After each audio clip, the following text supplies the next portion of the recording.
প্রথমেই শুভ নববর্ষ সবাইকে। ছোটবেলায় শুনেছিলাম কলমের চোট তরোয়ালের চেয়ে ঢের বেশি হয়। শুনেছিলাম নতুন বছর শুধুমাত্র একটা দিন মাত্র হয় না, নতুন আশা, নতুন উদ্দীপনা, নতুন সুখের বাতাস বয়ে আনে এই দিনে। এর সাথে সাথে আরও শুনেছিলাম কলিযুগ এসেছে নাকি। যে ধর্ম মানুষকে একদিন সঙ্ঘবদ্ধতা, সহনশীলতা শিখিয়েছিল, সেই ধর্মই এই যুগে এসে মানুষকে সর্বনাশের দিকে নিয়ে যাবে। তাই হয়তো প্রথম দুটো শোনা সত্যি মিথ্যে হয়ে যাচ্ছে দিন দিন। কলমের নিব গেছে ভেঙে, কলম অবহেলায় গড়াগড়ি খাচ্ছে অশিক্ষার পদাঘাতে। ফিকে হয়ে যাচ্ছে সৎ পরিশ্রমী মানুষের সব আশা ভরসা। তবু কথায় আছে, হারিয়াও হারে না যে। তাই হয়তো আজও মানুষ নববর্ষের দিনে মনে মনে জেদ বনে উঠে দাঁড়ায়।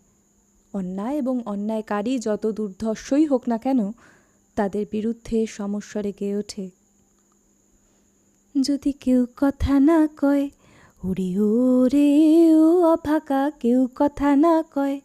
যদি সবাই থাকে মুখ ফিরায়ে, সবাই করে ভয়। যদি সবাই থাকে মুখ ফিরায়ে, সবাই করে ভয়। তবে পরাণ খুলে ও তুই মুখ ফুটে তোর মনের কথা একলা বলো রে। যদি তোর ডাক শুনে কেউ না আসে, তবে একলা চলো রে। যদি তোর ডাক শুনে কেউ না আসে, তবে একলা চলো রে।